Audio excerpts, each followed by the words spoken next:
Coming up this evening on NTD Business. Inflation bites again, this time even harder.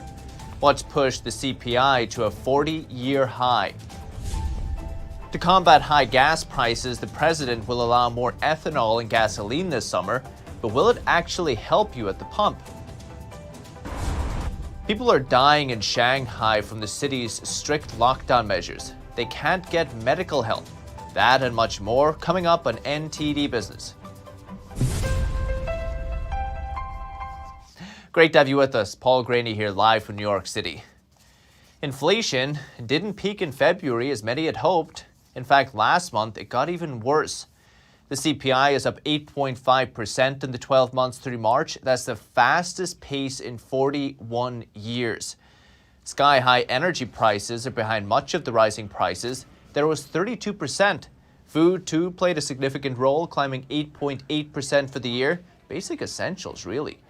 Inflation's also top of mind for America's small businesses. According to the NFIB, in March, 31% of owners reported that inflation was the single biggest problem in their business. It's the highest reading in over 40 years. 72% of owners, 72%, are raising their average selling prices. That's the highest reading in the survey's history. To combat high gas prices, President Biden will allow higher volumes of ethanol to be added to gasoline. This comes with environmental concerns and concerns for your car's health. But the idea is to increase the amount of fuel in the market and hopefully bring prices down. But will it actually work? NTD's Colin Fredrickson has more. Biden is allowing for there to be more ethanol in gasoline this summer to fight high gas prices. Ethanol is a type of alcohol that's mixed in with gasoline. The U.S. Department of Energy says it gives fuel more oxygen. Normally, the government only allows gasoline that's 10% ethanol in the summer because having more produces smog, but now they're moving it to 15. What Biden is doing is suspending that to say, we need as much volume as possible, so let's ignore the maximum numbers and use more ethanol to try to increase the volume. Daniel Turner is the founder of Power the Future. Turner says Biden recognizes that the high gas prices come from low supply. The average national gas price is currently at $4.09. It's on a downward trajectory, but still high. Ethanol is not going to help that much at all, if any, and if it does, it's less than 10 to 20 cents a gallon. Jay Young is the president of King Operating Corporation. Young says what will help is drilling for more oil. Some in the oil industry wonder if more ethanol will lower prices at all, since refiners sometimes have to pay more for ethanol blending. There is no ideal amount of ethanol. Actually, if you could have no ethanol, that would be great. Lauren Fix is an automotive expert at Car Coach Reports. Fix says gasoline with 15% ethanol, or E15, could damage your car. What happens is it separates over time. And ethanol makes it run hotter, and that heat can do damage to the motor. In addition, when it does separate from just sitting, what ends up happening is it does absorb water, which is a problem, but in addition, it destroys the emission system's mass airflow sensors. Meanwhile, the Biden administration says E15 is currently sold at 2,300 gas stations out of 150,000 stations nationwide. Colin Fredrickson, NTD News. AAA says the price of gas is falling, with the nationwide average touching just below $4.10. It's still up $1.25 on last year, but looking on the bright side, it's down 8 cents from last week and 23 cents from last month. Analysts say falling oil prices have helped. The least expensive gas in the U.S. is a tie between Kansas and Oklahoma at $3.67. The most expensive is found in California, where residents are paying $5.75 per gallon. And joining us is Jim Urio, options trader and managing director of TJM Institutional Services. Jim's also the co-owner of a restaurant called Brants of Palatine. Jim, how are the gas prices up in Illinois?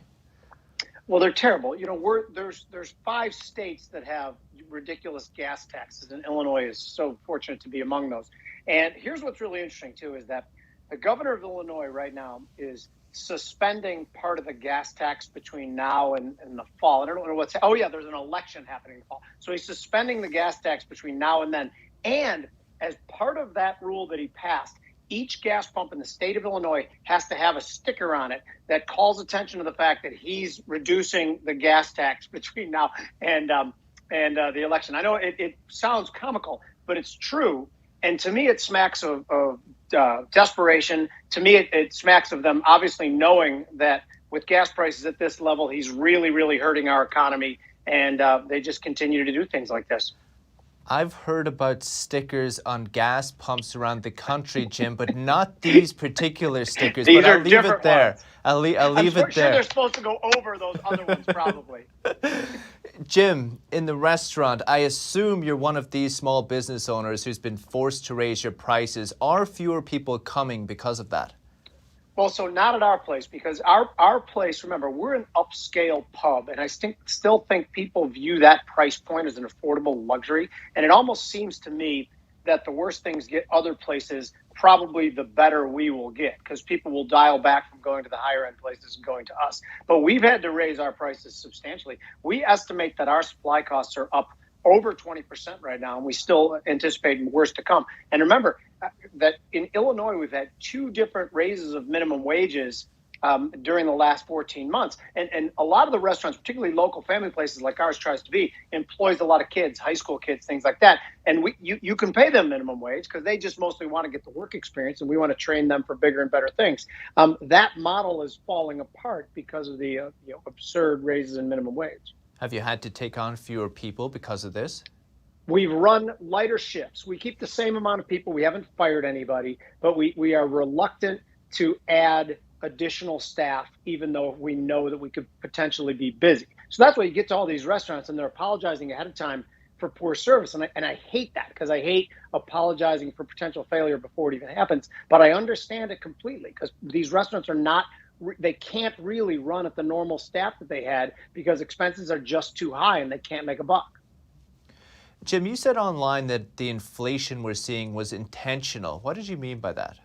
Well, of course it was intentional. For 10 years, the Fed has been talking about getting inflation. I was just reading an article today from CNBC.com from August of 2020 talking about how the Fed is going to get serious about with major measures to increase inflation. Now, remember that going into the pandemic, there were several states whose debt burden was ridiculous, whose pension obligations were ridiculous, and the only possible way a state like Illinois, where I'm sitting right now, was ever going to make it was if we absolutely monetized the debt, both in the traditional debt and in the pension obligations, meaning that you must just flood the money, flood the system with money, collect higher taxes, devalue all the dollars that you're paying out, and that's the only way the system can survive. So they've been talking about this for years, and I'm not suggesting anything nefarious. Just kidding. I am suggesting something nefarious. But I will say this, that it's very, very convenient for a lot of these states that we flooded the market with money and inflated away some of their debts.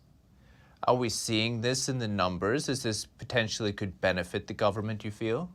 Yes, of course. It could benefit the government of Illinois, which is really almost sad for me to admit that absolutely approximately $200 billion flowed from the federal government into the state of Illinois when you count it at different levels. Our financial situation is not as bad as it once was because we do have a lot more money, a lot of cheaper dollars, albeit. But yes, of course it did help. Now, will states that prove to be completely irresponsible and poor stewards of our dollar before do things different now to lead us to the promised land? I have zero confidence in that, but it did help the financial system of Illinois. But let's take the federal government as an example, can they inflate away their debt if they're spending all of these massive deficits?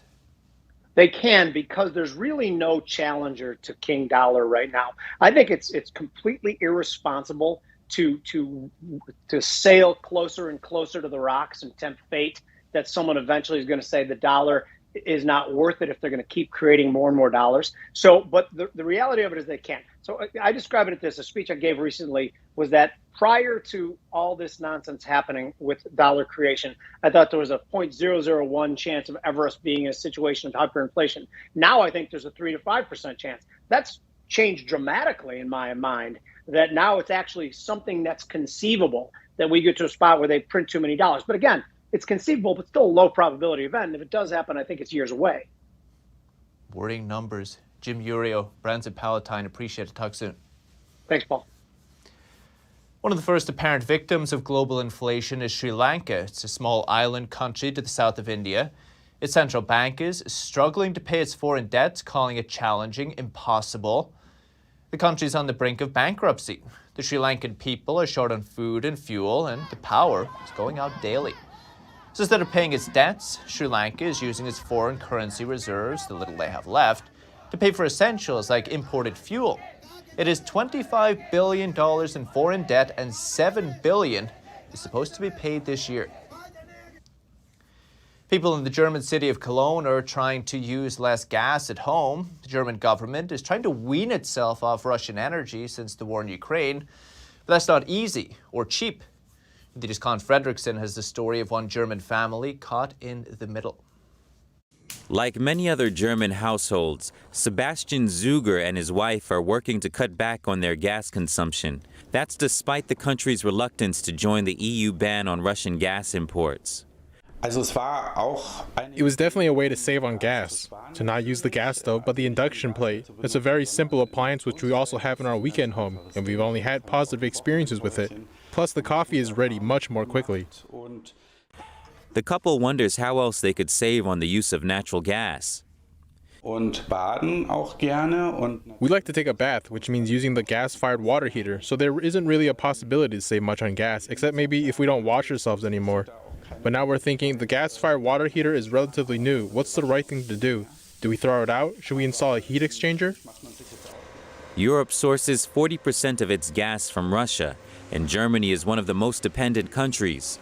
Critics say that Russian energy dependence is funding the invasion of Ukraine. In another apartment in Cologne, Paolo Alimanta is preparing a meal for his daughters.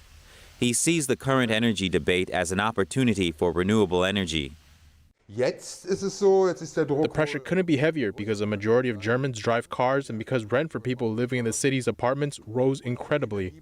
I believe the government is now forced to get a lot of money very quickly and non-bureaucratically to get a lot of renewable energy into the country. German Chancellor Olaf Scholz says the country may be able to end its imports of Russian oil within this year. But according to economic analysts, the decision could lead to a sharp economic downturn. The U.S. is evacuating all non-emergency American consulate staff and their families from Shanghai to amid the Chinese regime's harsh lockdown. The State Department said, quote, "It's best for our employees and their families to be reduced in number and our operations to be scaled down." The department said it was due to COVID-related reasons. Shanghai reported over 20,000 virus cases today, though in reality, the number could be much higher. It seems Beijing is unhappy with the State Department's move. China's foreign ministry spokesman said the U.S. is politicizing the evacuation. But locals in Shanghai tell us they can't even get medical care. The lockdown has been in place for over 2 weeks now. NTD's Don Ma has the latest, and again, this story contains some graphic video. From the poor to the rich, people in Shanghai are struggling to get medical care. The assistant to the president of a multi-billion-dollar Chinese company couldn't get medical help amid the lockdown. Wei Guiguo from China Pacific Securities died in his home from internal bleeding in the brain. The lockdown in Shanghai has severely reduced essential medical services. Many hospitals' emergency services are not operating, and many residents can't get emergency care. As a result, people are dying due to the lockdown measures rather than COVID.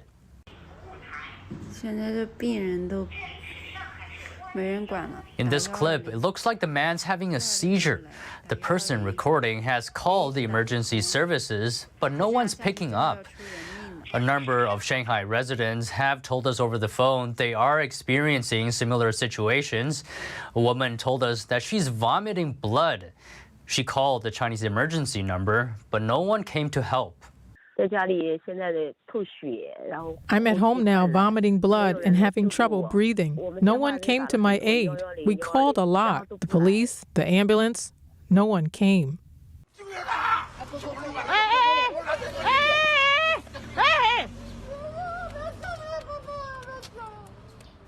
Footage shows people desperately pleading in front of hospitals for help, but in vain.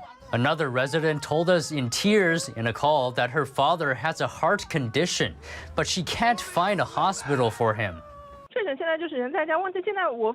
My father's heart is already experiencing discomfort. I can't find a hospital or an ambulance.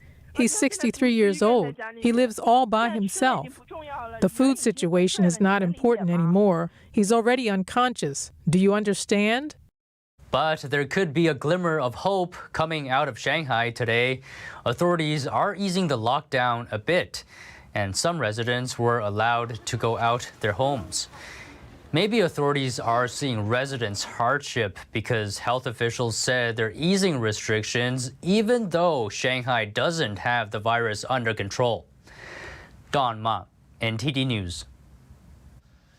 And Wall Street turned from green to red today after remarks from Fed Governor Lael Brainard.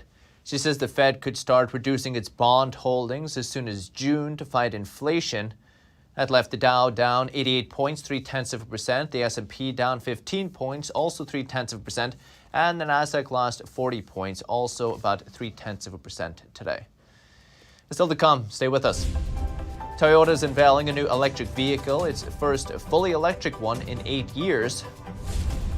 Athleisure brand Lululemon announcing a new resale program. Soon it'll start buying back your used workout clothes. That and more coming up on NTD Business.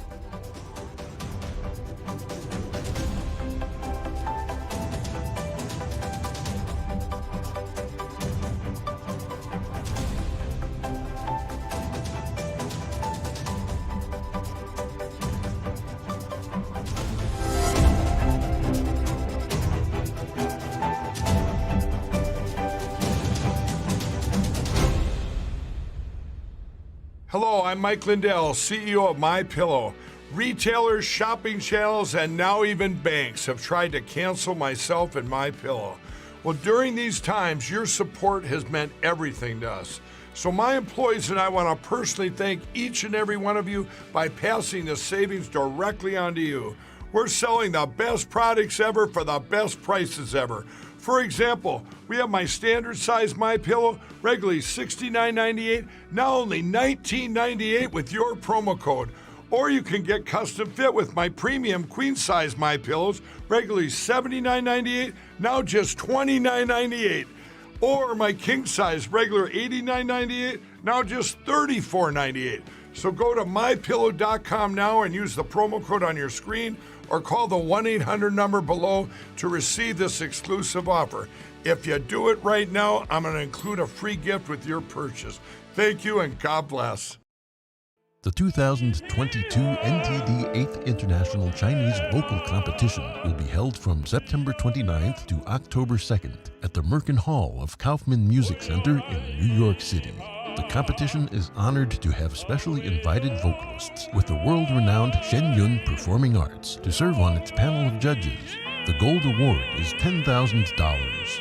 For more information, please visit vocal.ntdtv.com. What do an aerospace engineer, cancer immunologist, and bat scientist all have in common? We all have cool jobs in STEM fields. Whether it's building robots or learning to code, girls everywhere are finding their passion for science, technology, engineering, and math through positive role models and mentors. So dare to dive in, get connected, and explore.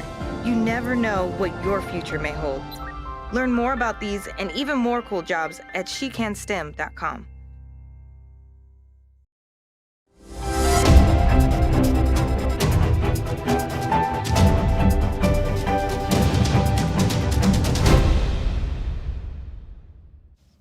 Welcome back. At the biggest Bitcoin conference in the world recently held in Miami, a new project aiming to bring about change in Washington, D.C. by painting the town orange by defending and supporting Bitcoin users' rights in the United States. NTD's Phil Zhou has the story. So the common argument we hear is, look, Bitcoin doesn't need politicians. Bitcoin doesn't need the government. Bitcoin will be fine. Bitcoin, the network, the U.S. could ban Bitcoin tomorrow. The U.S. could ban Bitcoin mining tomorrow. And there will still be people mining Bitcoin in their homes. The big mining farms in Texas will move to another country that embraces Bitcoin. The network will be fine. However, that doesn't mean Bitcoin users in the United States will be fine. Grant McCarthy took the main stage at the biggest Bitcoin conference in Miami, announcing his latest initiative, the Bitcoin Advocacy Project, which he'll be overseeing as executive director. McCarthy sat down with NTD News after his speech to go into details. Bitcoiners are extremely passionate. They're online. If you're ever on Bitcoin Twitter, you see Bitcoiners are talking about Bitcoin all the time. They're reading all the time. They're seeing what their politicians are doing. But politics can feel super foreign. It can feel very divorced from our everyday lives, and people don't know how they can actually get involved. So the Bitcoin Advocacy Project is all about empowering Bitcoiners to take control over their own political advocacy. You don't need to hire $1 million lobbyists. You can, using our tools, in under 60 seconds, send an email or phone call to your politician advocating for Bitcoin, protecting proof of work, self-custody, Bitcoin, fundamental components of Bitcoin. The other aspect of the Bitcoin Advocacy Project is we want to be a nexus point by which other political organizations in Bitcoin can thrive, and we want to support those organizations. So we provided seed funding for the Bitcoin Policy Institute, which is the first Bitcoin think tank in the United States. What they do is they provide high-quality, objective information about Bitcoin to journalists, media, politicians, and the public. And they're one of the most important organizations in Bitcoin right now. And then we've also funded the Financial Freedom PAC, which is the world's first Bitcoin super PAC, to elect pro-Bitcoin candidates in federal elections. You can spend unlimited money as a super PAC. You can take unlimited donations, as opposed to when you donate directly to a candidate, you're limited. Super PACs can take unlimited money, spend unlimited money. So we want to elect pro-Bitcoin candidates and get anti-Bitcoin candidates like Brad Sherman and Elizabeth Warren out of office. McCarthy says Bitcoin users are under attack right now, and that's why it's important to lobby Congress from the grassroots level. There were no Bitcoin-specific organizations that were doing what needs to be done. And when you look at the way politics work in the U.S., you can change policy in a few different ways. You can change policy from the top down, where you hire lobbyists to talk to lawmakers and educate them and explain to them why certain laws are good or bad. Oftentimes you need a lot of money to do that, and there are organizations doing that for crypto broadly and some Bitcoin stuff. So you have the top-down approach. You have bottom-up, which is where politicians, they want to get reelected. They want to listen to their constituents. And when your constituents are loud and they tell politicians what they want to see, politicians tend to listen because they don't want to not get reelected. So we realized there was no bottom-up approach to Bitcoin advocacy. Bitcoiners were not a united front. They're yelling on Twitter. That doesn't translate into meaningful policy action. And then the final aspect is we have top-down, bottom-up, and then you have election spending, which I guess is this bulldozer that comes in from the side. And it's true, follow the money.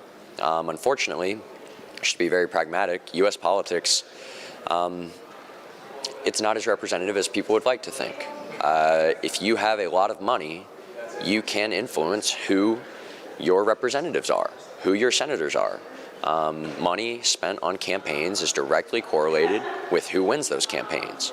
And so all that is to say, there is a political game in the United States, and many Bitcoiners don't want to engage in that game. That's totally okay. I'm not saying you should or have to do this, but at the point where we know how that game works, you realize some people are never going to learn. And the way I've put it is, it's really hard to teach an old dog new tricks. Sometimes you just need to get a new dog.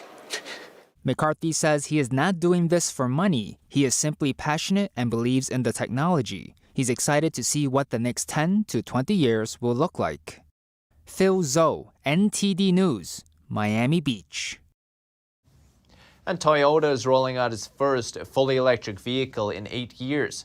Today it unveiled a battery-powered BZ4X small SUV.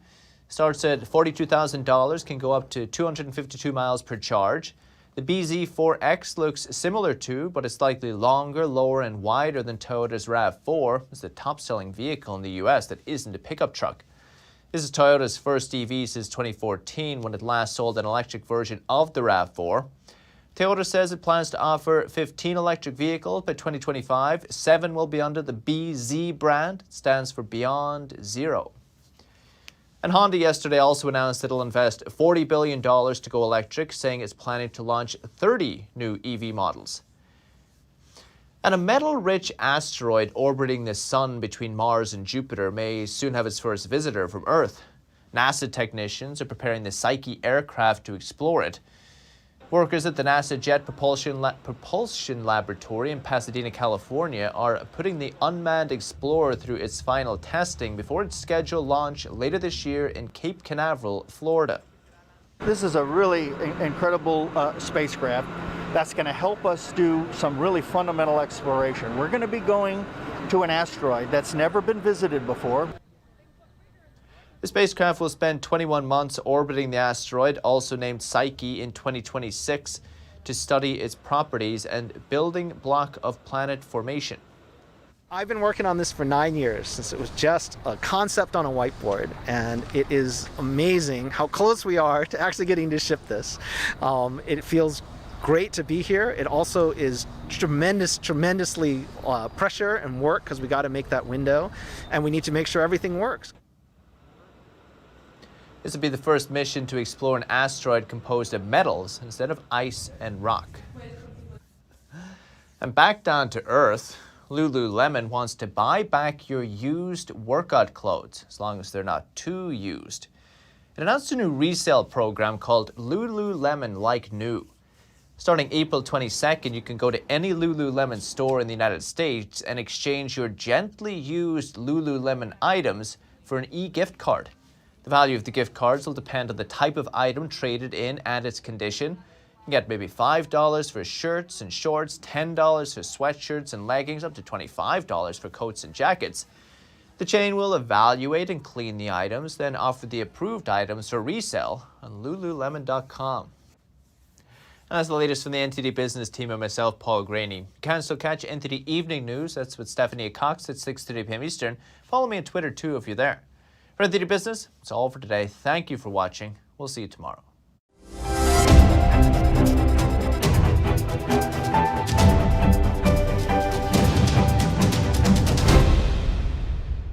Thanks for watching us on YouTube. Did you know YouTube only keeps selective videos on its platform? So if you want to make sure you get the full picture, just subscribe to our newsletter. Go to newsletter.ntd.com and sign up. It's free.